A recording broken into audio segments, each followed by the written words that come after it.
Hi everyone, Radhe Radhe. Welcome to the moms channel. आपका बहुत बहुत स्वागत है मेरे चैनल पे। तो फ्रेंड, तो बहुत सारी वुमेंस को ये डर रहता है कि अगर फर्स्ट सी सेक्शन हमारा हुआ है और जल्दी बेबी कंसीव हो गया है तो क्या करें। अगर फर्स्ट सी सेक्शन हुआ है तो क्या सेकंड डिलीवरी नॉर्मल होगी या सेकंड सी सेक्शन ही होगा, क्या रिस्क रहता है, सभी चीज़ों के बारे में मैं आपको बताऊंगी। तो अपने एक्सपीरियंस से मैं आपको ये सब कुछ बता रही हूँ क्योंकि मेरे साथ भी सेम ऐसा ही हुआ था। तो बहुत सारी वुमेंस के साथ ऐसा हो जाता है, एक डिलीवरी हुई है, जल्दी सेकंड प्रेगनेंसी कंसीव हो जाती है, उनके मन में बहुत सारे डाउट रहते हैं इस चीज़ को लेकर। तो गाइज मेरे साथ भी सेम ऐसा ही हुआ था। तो मेरी जो सबसे पहले तो जो मेरी फर्स्ट डिलीवरी हुई थी वो नॉर्मल हुई थी, जो मेरी बड़ी डॉटर है। और उसके बाद आफ्टर 5 इयर्स सेकंड प्रेगनेंसी मेरी हुई थी। तो सेकंड प्रेगनेंसी में मेरा सी सेक्शन हुआ था। उस टाइम लो लाइंग प्लेसेंटा था मेरा, जिस वजह से मेरा सी सेक्शन हुआ था और बेबी को भी मैंने खो दिया था। तो अगर आपने वीडियो देखी होगी तो उसमें मैंने बताया था। तो देखिए गाइस, तो उस सेकंड सी सेक्शन के बाद मेरी फिर से आफ्टर 8 मंथ मेरी सेकंड प्रेगनेंसी हो गई थी। ऐसे तो हमें फर्स्ट और सेकंड प्रेगनेंसी के बीच में 2 से 3 इयर्स का गैप रखना बहुत ज़रूरी होता है। और ख़ासकर अगर आपकी सी सेक्शन डिलीवरी हुई हो तो 3 इयर्स का गैप बहुत ज़रूरी होता है। डॉक्टर्स भी आपको 3 इयर्स के गैप की सलाह देते हैं। मेरी प्रेगनेंसी जो कंसीव हुई थी तो मैंने कंटिन्यू किया था अपनी प्रेगनेंसी को, तो रिस्क लेकर ही मैंने कंटिन्यू किया था। बट बाय गॉड ग्रेस के मेरी प्रेगनेंसी में मुझे कोई दिक्कत नहीं हुई थी अपने प्रीवियस सी सेक्शन को लेकर। तो देखिए, प्रीवियस अगर सी सेक्शन हुआ है तो बहुत सारी प्रॉब्लम्स हो सकती है आपको, और हो सकता है आपकी प्रेगनेंसी नॉर्मली निकल जाए। तो मेरे साथ तो ऐसा बिल्कुल भी नहीं हुआ था। तो मुझे काफ़ी डर लग रहा था कि पता नहीं मेरी प्रेगनेंसी कैसे निकलेगी, क्योंकि मेरे सी सेक्शन को ज़्यादा टाइम नहीं हुआ था। तो 1.5 साल के बाद ही मेरी सेकंड डिलीवरी हो गई थी। हर किसी की बॉडी अलग होती है और हर किसी की बॉडी की रिकवरी का टाइम भी अलग होता है। मुझे कोई प्रॉब्लम नहीं हुई थी बिकॉज मेरे जो प्रीवियस सी सेक्शन था उसके स्कार्स मेरे ठीक थे। तो ज़रूरी नहीं है कि अगर आपके सी सेक्शन को कम टाइम हुआ है तो आपको प्रॉब्लम ही फेस करनी पड़े। किसी की रिकवरी जल्दी हो जाती है और किसी की रिकवरी में टाइम लग जाता है। तो अगर आपका बिल्कुल सब कुछ नॉर्मल है तो आपको डरने की कोई ज़रूरत नहीं है। अगर आपके स्कार थिकनेस ठीक है, नॉर्मल डिलीवरी भी हो सकती है। तो डिपेंड करता है आपकी सिचुएशन के ऊपर कि आपका प्रीवियस सी सेक्शन किस वजह से हुआ था और अभी प्रेजेंट में आपकी कंडीशन कैसी है और बेबी की पोजीशन कैसी है, बेबी के अराउंड का वाटर कैसा है।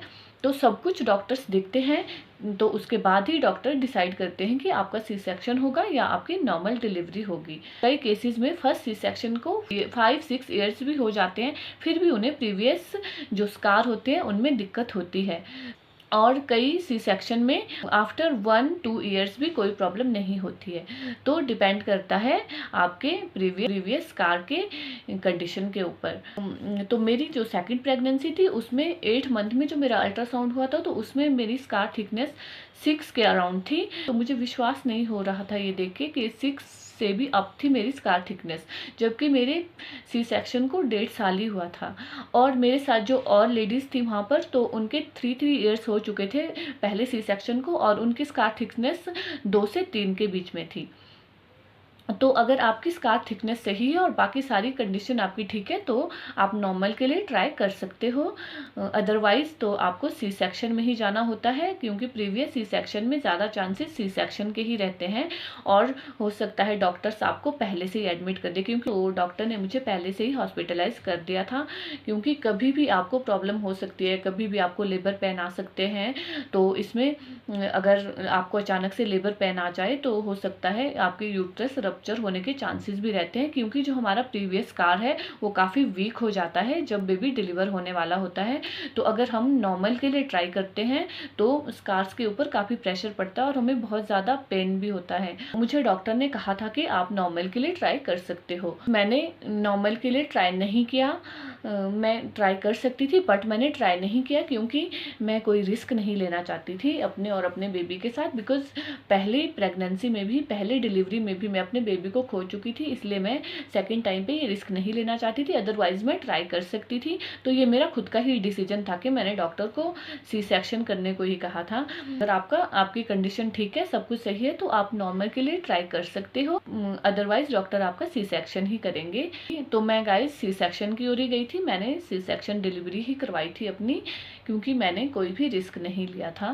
फ्रेंड्स, अगर हम नॉर्मल ट्राई करते हैं तो बहुत ज़्यादा पेन होती है, क्योंकि जो एक नॉर्मल डिलीवरी होती है उसमें हमें जो पेन होता है, तो अगर आफ्टर सी सेक्शन आप नॉर्मल के लिए ट्राई करते हो तो उसमें हमें उससे दुगना पेन होता है, क्योंकि उसमें हमारे स्कार्स पे प्रेशर पड़ता है जब बेबी डाउन होता है। तो जब हमें लेबर पेन्स होते हैं तो जो हमारे स्कार्स होते हैं उन पे प्रेशर पड़ता है और हमें उसमें भी पेन होती है, तो हमें डबल पेन उसमें सहना पड़ता है और कोई भी रिस्क हो सकता है। आपको नॉर्मल के बीच में ही सी सेक्शन भी करवाना पड़ सकता है। तो ये डॉक्टर ने मुझे कहा था कि हम ट्राई करेंगे आपके नॉर्मल के लिए, बट अगर बीच में कोई प्रॉब्लम हो जाती है तो आपका इमीडिएटली सी सेक्शन हो जाएगा। तो इसीलिए मैंने कोई भी रिस्क नहीं लिया था, तो मैं सी सेक्शन की ओर ही गई थी। तो आई होप आपके डाउट्स क्लियर हो चुके होंगे। तो देखिए, अगर आपका सब कुछ नॉर्मल है तो आप चाहे तो ट्राई कर सकते हैं नॉर्मल डिलीवरी के लिए। आपको देखिए ऐसे हॉस्पिटल में अपने डिलीवरी करवानी है जहाँ पर सारी फैसिलिटीज हो, अच्छे डॉक्टर्स हो, और कोई भी आपको प्रॉब्लम आती है तो आपको तुरंत आपको ट्रीटमेंट मिल सके। तो ऐसे ही हॉस्पिटल में आपको अपने डिलीवरी करवानी है, अगर आप नॉर्मल डिलीवरी भी करवाना चाहते हो तो। अगर आपको वीडियो थोड़ा भी इन्फॉर्मेटिव लगा हो, पसंद आया हो, तो मेरे चैनल को सब्सक्राइब कर ले और वीडियो को लाइक एंड शेयर करना भी ना भूलें। तो मिलते हैं नेक्स्ट वीडियो में। Bye bye, take care.